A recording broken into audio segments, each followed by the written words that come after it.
7 years ago, I was broke, and now I'm running 3 businesses, and I'm taking you guys along that journey of how I did it and how I am currently doing it. So it is day 14? I think it's day 14. I'm already losing count. It is day 14. It is Sunday. It's Memorial Day weekend, and usually Sundays are a chill, relax, just recover kind of day. Like just catch up on sleep, get anything little done that I need to get done around the house, and just chill, rest up for the week. Today's a little different. If you guys didn't watch yesterday's vlog, my mom ended up falling off a horse. She broke her pelvis, and we're going to visit her in the hospital. We went there yesterday. She's still in the hospital today. She's doing just fine. That's nothing to worry about, but we're going to visit her, hang out with her for a little bit. It's going to be probably a short vlog today. We don't have a whole lot planned today, but we do have a little bit. We do have a little bit to do today, so we are going to get headed to the hospital because we're already running late. It's 11 o'clock. We were hoping to be there a little bit earlier, but we're moving a little slow today. So this is not a typical day for the vlog. Typical day for the vlog is run through some of our businesses, show you guys kind of some of the stuff that I do on a normal average day. But since it's Sunday and my mom's in the hospital and we're going to visit her, my dad wanted me to run some errands for them because he's been at the hospital hanging out with her. So he asked if I would bring his car up to him because they took an ambulance to the hospital, and then he also asked if I would get their mail and bring it to him and just check on their house, things like that. If you guys are new to the channel, like if this is you guys' first time ever to this vlog, I've been doing a 30-day challenge, and my 30-day challenge for myself, like this is just something I want to see if I can do. We started the vlog 14 days ago, and I enjoy making content, but I also really enjoy helping other people. And so the idea behind this channel is to kind of show some people some insights on what it's like to own a small business and just what it takes to run and make a small business successful. And that's what I try to show you guys when you guys are watching the channel. Just show you little insights, because a big problem for me when I was getting started was just trying to understand what it was like to own a small business, like because I had questions, but I didn't know anyone that owned a small business. So I had these questions in my head, but I didn't even know who to ask. Like I didn't know who to go to be like, hey, what happens when I start my business and I have this problem, or when this comes up, or how do I financially plan to pay these bills, or something like that. You know, just these questions I had all over about small businesses. And so that's the idea behind the vlog channel, is to be able to show you guys a little insight on what it's like to own some of the small businesses that I own, and maybe that you guys don't go and start a company exactly like the one that I have, but maybe mimic it in certain ways, and maybe that this channel inspires you or gives you the confidence to go out and start your own business. So some of you guys already know what businesses I run. Some of you guys probably don't, so I'm gonna run through that real quick for you guys. So we have 3 different businesses. I've started,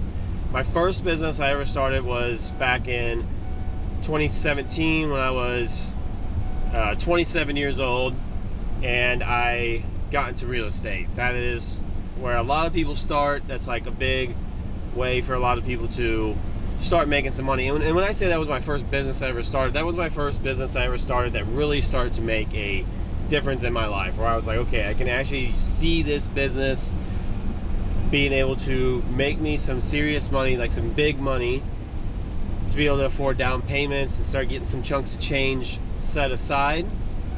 But it was also a business that was going to give me leverage. So not just the cash that I needed, but the leverage that I needed when I'm going into the bank saying, hey, I want to do this or that. Like when I went to buy my gym, which I'll follow up on next, I had to leverage out some of my rental properties I had acquired to be able to accommodate the gym, to be able to afford to buy the gym and give my bank the confidence that if it didn't work out, that they weren't going to lose all their money. Because that's their fear. Like banks nowadays are just, they play it so safe. They're scared to take any type of risk. Would you think that's what a bank would do? That's kind of how they've been making their money for a long time. But now it's to the point where unless it's a super safe investment, most banks are not going to do it. Now, if you find a really good banker, you have a really good relationship with them, they're willing to take some risks, but also they've probably seen that you've made a good amount of success on your own, so they're not too worried about taking a risk on you, because they've seen that you've already been able to achieve some difficult things that most people won't, so they have a little more confidence in you. So first business I started was a long-term rental portfolio, and I've been still growing that today. We own some flip houses that we get once a year as well, like once or twice a year as well. And then I also acquired a few years back, probably 3 years back now, I acquired some billboards, which were really good too. They cash flow really well. I actually really enjoy billboards. I almost like billboards more than I like long-term rentals. The second company I started was back in 2021, and it was a gym. I was working in a body shop at the time, painting cars for a living, and I was doing real estate on the side of it, just trying to get it going. And I thought I was going to be a real estate guru. I was watching and listening to podcasts and reading books all about real estate. I was really big into bigger pockets. I was really big into the BRRRR method, and I was just thinking, like, this is what I'm going to do to get myself rich. Like, this is how I'm going to get rich. I'm going to own a bunch of real estate, and I'm gonna they're all going to cash flow, and I'm just going to end up trading all my single families for a big multi-family complex, and I'm just going to buy real estate all over the country, and I'll live off the cash flow. That's what I thought I was going to do, and it's still a good idea, and I know people do that out there, but I realized that I also really wanted to own like an actual business, because yes, like a real estate business like that is an actual business, but I wanted something that I sold product in, that people, like, I actually had customers in.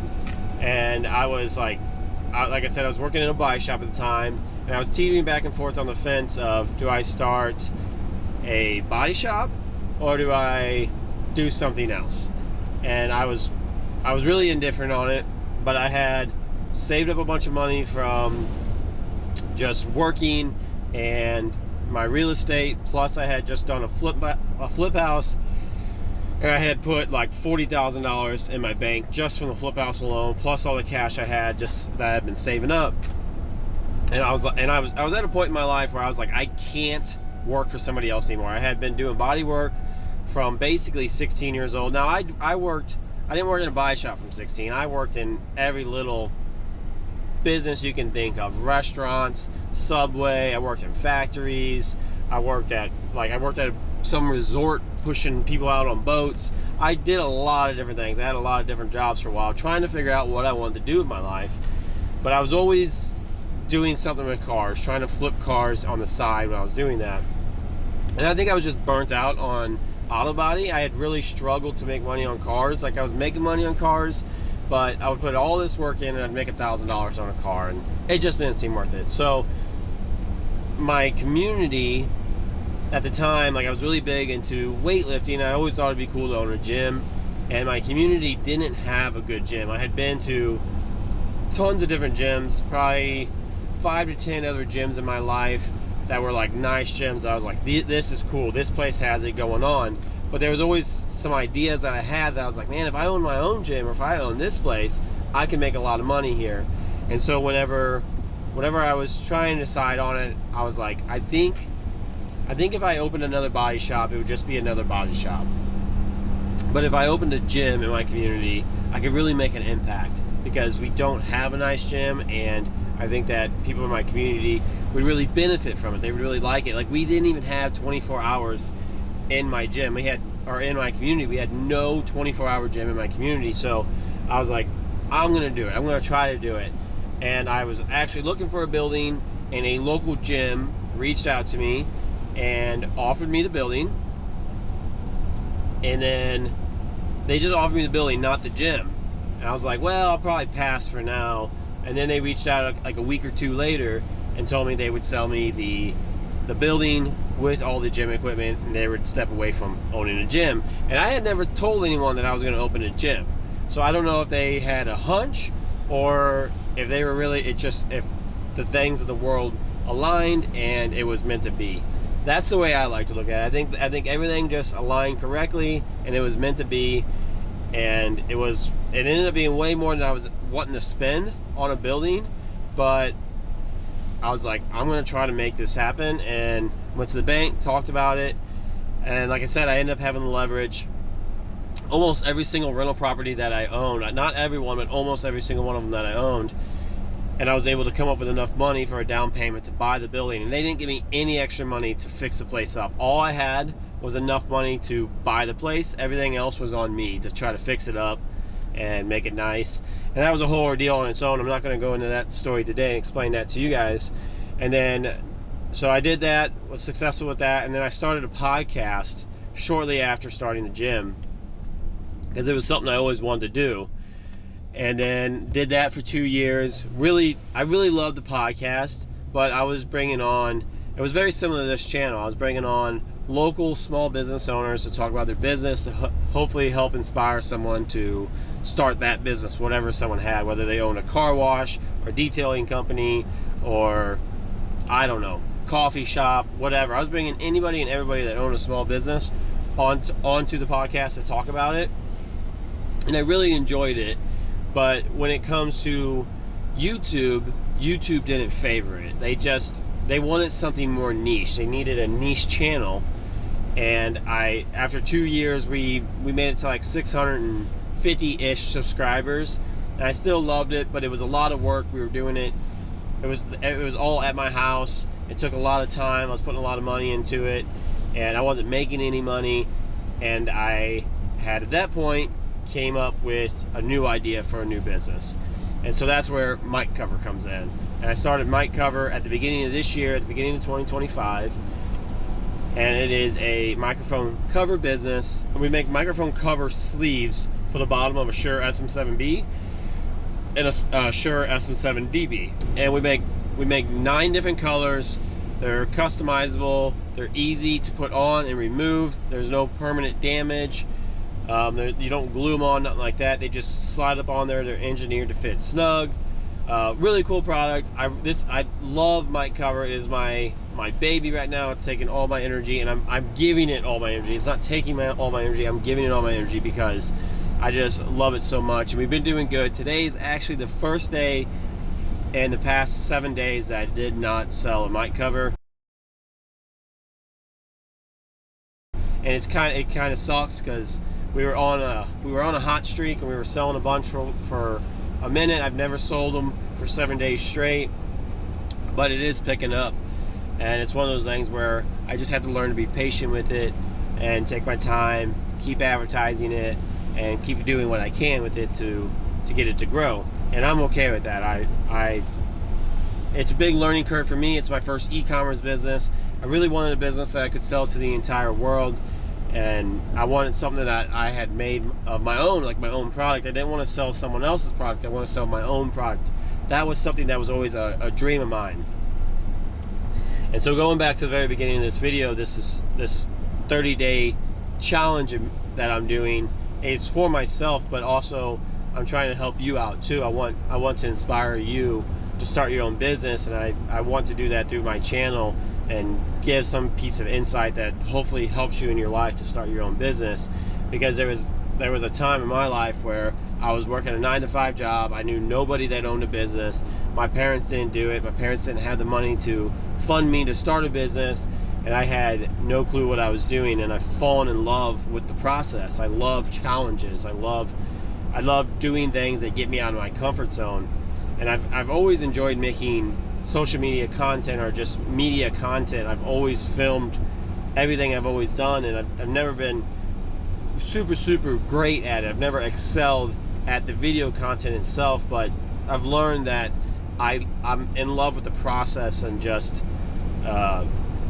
learning new things and challenging myself to get out of my comfort zone and try new things. And so that's what this 30-day challenge is right now, and that's what the vlog is too. Is just I wasn't always comfortable with putting a camera up in my face and walking around and vlogging everything I did and then posting it out there for the world to see, and what people thought about me and what they might think about me, and how it would reflect my my persona, or whatever you want to call it.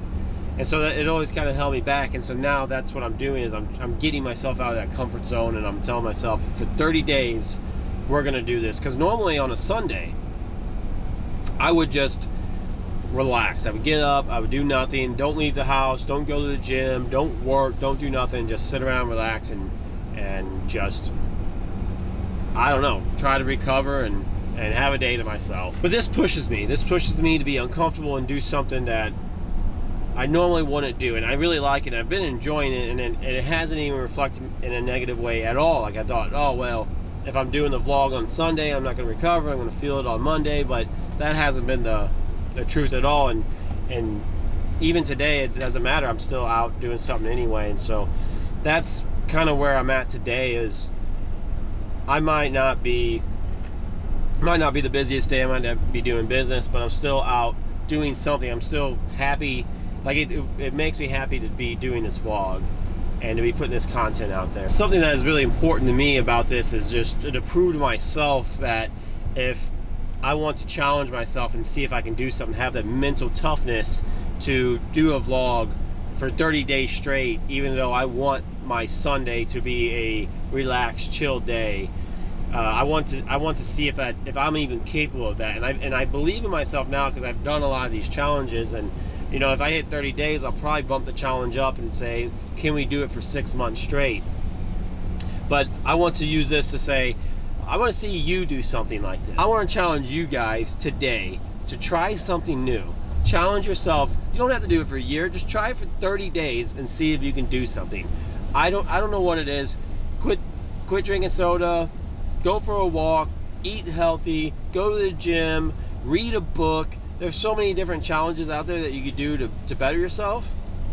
Find one that you think you would like to do and how it would improve on your life. That's the challenge I have for this video today. So this video, I definitely rambled on for a lot longer than I intended to ramble on for. I hope you don't mind that I rambled that long. If you guys made it through the video this long, I really appreciate it. I appreciate you guys' support on the channel.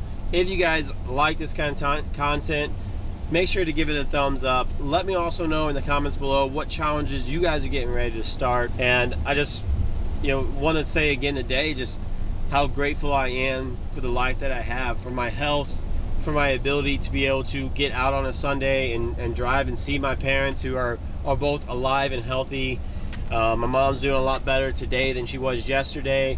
And so I'm just very grateful for everything I have in my life. Like, it is a rainy, nasty Sunday on Memorial Day weekend, and you could look at it two different ways. You could look at it as like, oh dang, it had to rain on my holiday weekend, and now I can't do nothing, and I'm out on a Sunday when I could be in my house resting and doing something I wanted. Or you could look at it in a grateful way and just be thankful that you woke up today, that you're healthy, that you have people in your life that care about you, and that you're able to actually get out and enjoy it. And that's the way I like to look at it. My days are a lot better whenever I look at life in more of a positive manner. I'm more optimistic about everything. So I hope you guys are having a great day. Thank you guys so much for watching the vlog today. I know it's probably not the traditional one, but I wanted to get something out today, and I hope something that I said today has helped you in some way. I will see you guys tomorrow in the next vlog. Thank you guys so much for watching again, and peace.